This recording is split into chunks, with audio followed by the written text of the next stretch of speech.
Hello viewers, I am Dr. Simranjeet Kaur Gill, Professor of Law, City University, Ludhiana. Today, we will discuss the topic Historical Development of Jurisprudence. The term jurisprudence has been used with so many meanings, and each meaning is so vague that it is necessary at the outset of any discussion of it to limit in some way the meaning intends to be put upon it. By jurisprudence is to be mean the whole body of law of the European and American nations, regarded as a philosophical system or systems. In short, the science of justice as practiced in the civilized nations. In this topic, therefore, we will describe the changes in the law or in the understanding of the law in the civilized world during the past century. If we compare the condition of the law at the beginning of the century with its present condition, we shall gain some idea of the amount of the change in the law itself and its administration. In England, the conservatism and privilege and the dread inspired in the heart of the people by the excesses of the French Revolution conspired to retain in the law the medieval subtleties and crudities, through the reason of them had been forgotten and the true application of them often mistaken. The criminal law was administered with the ferocity tempered by ignorance. All the anomalies and mistakes which have disfigured its logical perfection are traceable to the period just before the beginning of the last century. Criminal procedures was still crude and cruel. The amount of the crime is proportion to the population was anomalously greater than now. There were no preventive measures, no police, not even street lights. The law of torts occupied almost as small a place as it did in the proposed codes. The law of contract was so unformed that it was not certain whether Lord Mansfield's doctrine that a written commercial agreement needed no consideration would prevail or not. Business corporations were hardly known. Almost the whole field of equity was hidden by the proportionist cloud. Lord Eldon had just become Chancellor. What the law of England was such, with the little differences, was the law of our own country. Its applications to the complex life of the present was not dreamed of, and it had to be greatly changed before it could be adapted to the needs of society.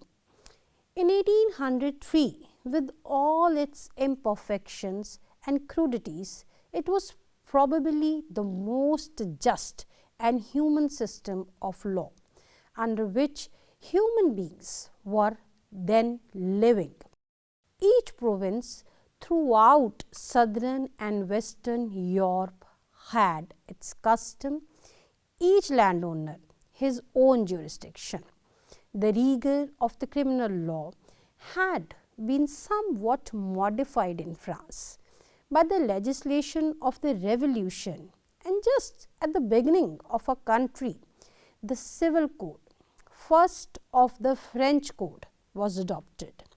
These codes temporarily or permanently impressed on a large part of Europe outside of France constituted the beginning of the modern legislative reform. The spirit of the time molds and shapes its law, as its mold and shapes its manner of thought and the whole current of its life. for law is the effort of a people to express its idea of right, and while right itself cannot change, man's conception of right changes from age to age as his knowledge grows. The spirit of the age, therefore, affecting as it must man's conception of right, affects the growth both of the common and of the statute law. But the progress towards ideal right is not along a straight line. The profits of individuality were few and the little heeded, but at the end of the century following the American and French revolutions, an abrupt change came over. The prevailing current thought throughout the civilized world, and at the beginning of the period under discussion, the rights of a man and of a nation become subject not merely of theoretical discussions, but of political action. The age became one of the daring speculations. The President received scant consideration. If we talk about the American Revolution, the American Revolution had established the right of the common people to a voice in the government. The French Revolution had swept the feudal rights from the civilized world. Although the French Republic was just passing into the French Empire, it was an empire which belonged to the people and one of which they were proud.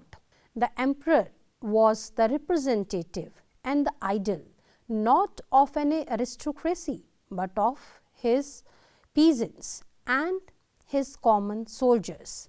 The dreams of the Napoleon himself, to be sure, were not of an individualistic paradise, where each man's personality should have free play and restraint on his inclinations be reduced to the minimum. But so far as he was able to put his centralizing ideals into the execution, he raised but a temporary dam, which first spread the flood of liberty over all Europe and was finally swept away by the force of the current. Starting from this point, the spirit of the time for more than a generation was humanitarian and individualistic. In political affairs, independence was attempted by almost every subordinate people in the civilized world and was attained by the South American colonies, by Greece and by Belgium. In religion, free thinking prevailed and every creed was on the defensive. In society, women and children were emancipated. Slavery was abolished and prisons were reformed. It was a destructive rather than a constructive age, and its thinkers were iconoclasts. But change, beginning with the second third of the century, was gradually accomplished. The application of the forces of steam and electricity to manufacture and transportation has had a greater effect on human life, and thought that any other event of the modern times. During the first period, in the direction of strengthening the preserving individual's right, both of small starters and the individuals. During the second period, in direction of creating, recognizing and regulating great combinations, whether of state or of individual. Direction of international constitutional law. Let us develop this line of thought by examining the progress of law in a few striking particulars. The most striking development of the law of the nation during the last century has been in the directions of international constitutional law. At the beginning of the period of the fundamental doctrine of international law was the equality of all states, great or small, and this idea, as one might expect, was fully recognized and insisted on during the first 50 years of the century. There was little development in the law otherwise.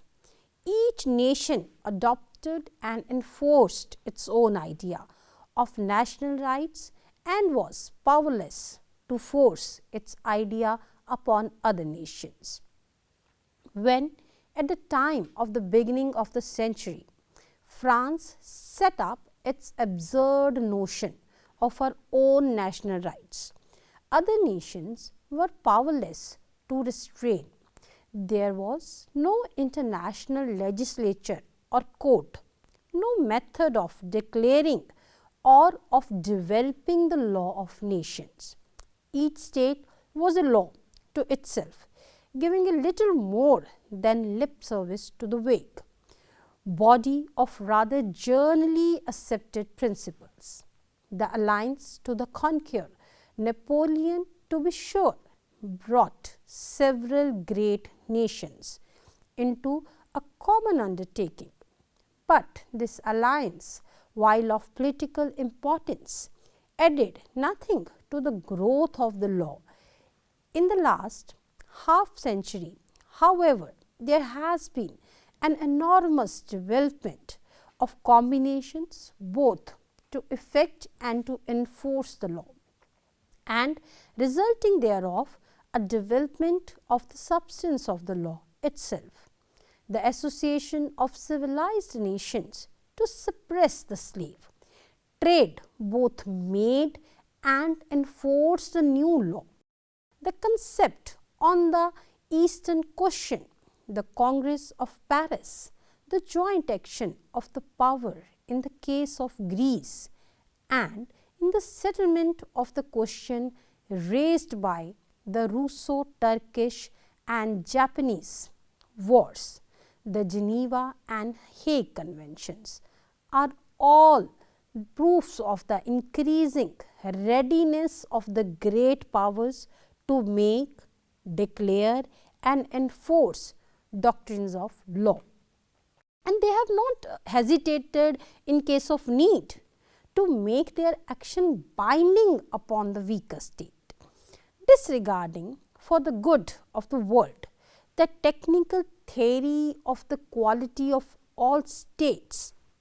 While all independent states are still free, they are not now regarded as a free to become as a nuisance to the world.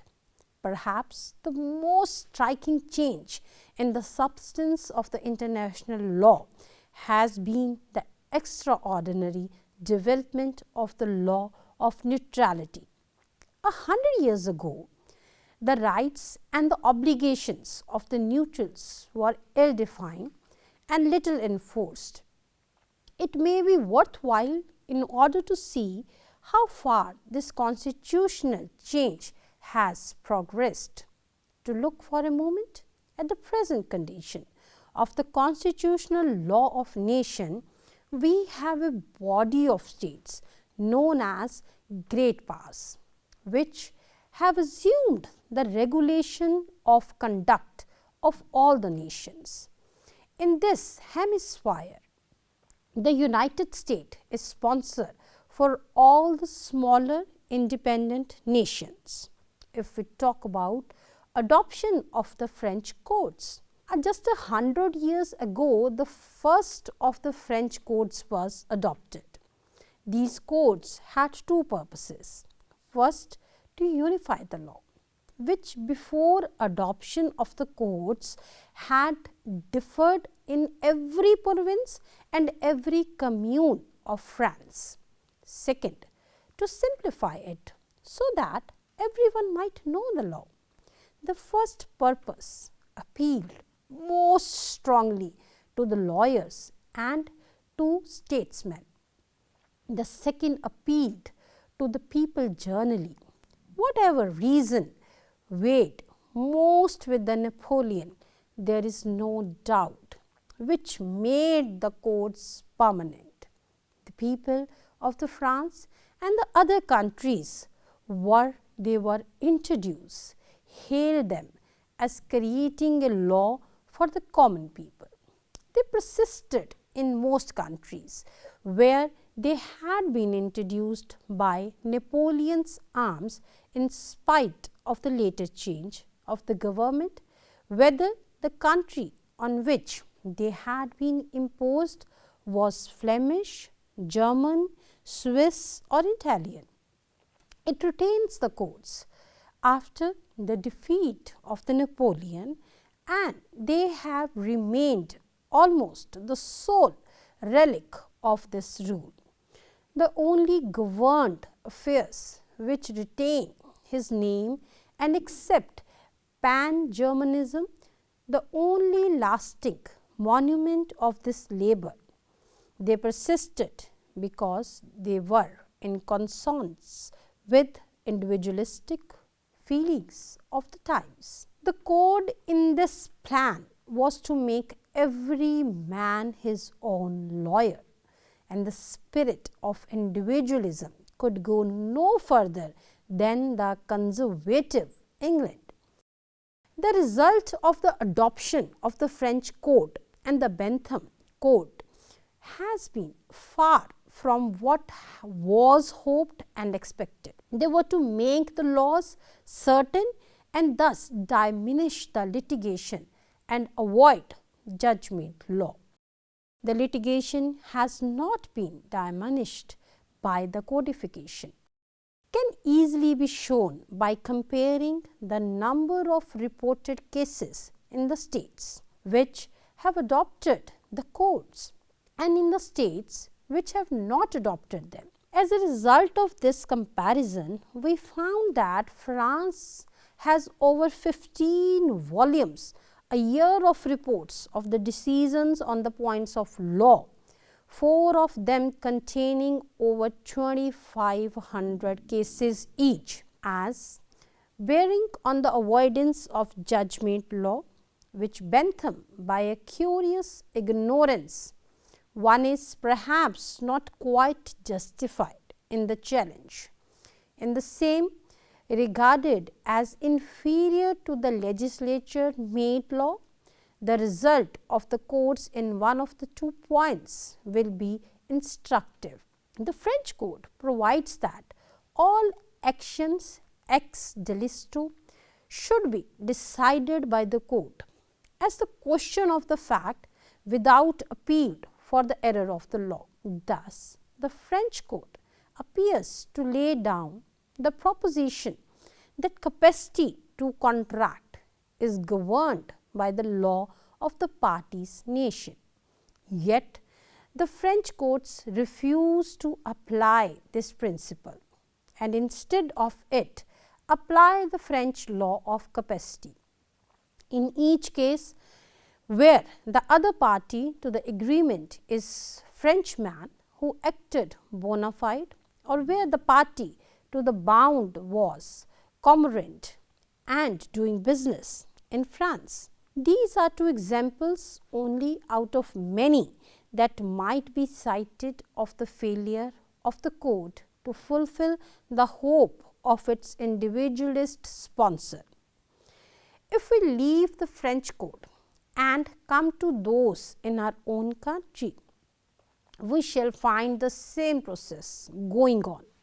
The law of California has been developed in much the same way since the adoption of the code as before, and the common law decisions of the other states are as freely cited by her courts as authority as if her own law had never been confused. The adoption of the New York Civil Code, the uncertainty and the confusion caused by the adoption of the New York Civil Code of a procedure is a well-known scandal. It is true that Bentham objected to the French code as imperfect and made upon the wrong principle, and that field objected to the New York Code of the Civil Procedure. As finally adopted, these objections were most characteristics. Every codifier desires not merely a code, but his own code, and will not be satisfied with any other. Hence, it follows that no complete code can be adopted, which would be satisfactory to many experts in the law. Furthermore, no codifier will be satisfied to accept the judgment of the court or any body of the other men upon the meaning of his code, nor to accept the interpretations of the executive department on the proper execution of the law. It will follow that each codifier of the Benthamire type must be legislature, judge and a sheriff, and the logical result, like the logical result of the individualism carried to an extreme, is anarchy. This failure of the hope of the individualistic codifiers and the change in the spirit of the age have affected our ideal of codification. The purpose of the modern codifier is not to state the law to completely, but unify the law of a country which at present has many systems of the law, or to the state the law in a more artistic way. In other words, the spirit of the modern codifier is not individualistic, but centralizing. Thus, the modern European codes of Italy, Spain and Germany were adopted in the countries where a number of different systems of the law prevailed, and the purpose of the codification in each state was principally to adopt one system of law for the whole country, and incidentally to make the expression of the law conform to the result of the legal scholarship. The cherished ideals of the reformers of the 100 years ago have been abandoned, and an ideal has been substituted, which is quite in accordance with the spirit of our own times. The most striking characteristics of the progress of the jurisprudence in the first half of the century was its increasing recognition of the individual's rights and protection of individuals. Humanity was the watchword of legislation. Liberty was its fetish. Slavery was abolished. Married women were emancipated from the control of their husbands. The heads of the family were deprived of many of his arbitrary powers, and the rights of the dependent individuals were carefully guarded. In the administration of criminal law, this is seen notably. At the beginning of the century, torture prevailed in every country outside of the jurisdiction of the common law and the French codes, but the torture was abolished in every civilized state during this period. Many crimes at the beginning of the centuries were punishable with death. Few remained so punishable at the end of the 50 years. The accused acquired in the reality the rights of an innocent person. Until he was found guilty, he could testify, he could employ counsel, and could be informed of the charge against him in the language that he was able to understand, and even after conviction his punishment was inflicted in accordance with the dictates of humanities. In short, the humanitarian movement of 2 generations ago, which profoundly affected the law of the civilized world for 50 years, has ceased to influence the course of jurisprudence. But the corporation is the only one form of business combination which has become important. Greater combinations of the capital have been formed, that is, the so-called trusts. Great combinations of laboring men have been formed, the so-called unions, and enormous powers wielded by such combinations has been exercised through monopolies, strikes, and boycotts. All these combinations have been formed under the law as it has been developed, and all are legal. Furthermore, the great business operations have come to depend more and more upon facilities for transportation and great railroads and other common carriers have come to be equal factors with the trust and the unions in the operations of the modern business. The first effect then of the ideas of the present age upon the law is its development in the direction of forming great commercial association into legal entities wielding enormous commercial power. If such associations had been formed 75 years ago, the spirit of the age would have left them free to act as they pleased. Freedom from restraint being the spirit of the time, it would have been thought unwise to restrain that freedom in the case of powerful monopoly as much as in the case of a poor slave. But at the present time, we are more anxious for the public welfare than for the welfare of any individual, even of so powerful a one as a labor union or a trust. And in accordance with the genius of our age, the law has developed and is now developing in the direction of restraint upon the freedom of action of these great combinations, so far as such restraint is necessary to serve the public interest.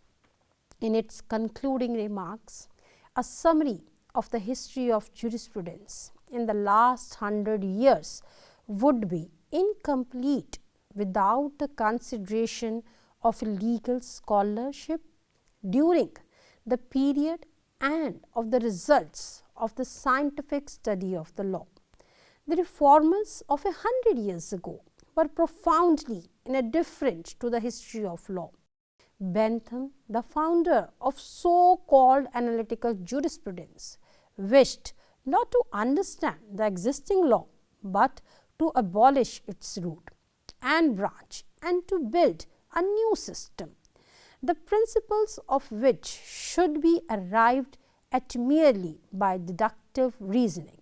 It seems to thus now almost impossible that such a man should have believed himself more capable of framing a practicable and just a system law that all his wise predecessors.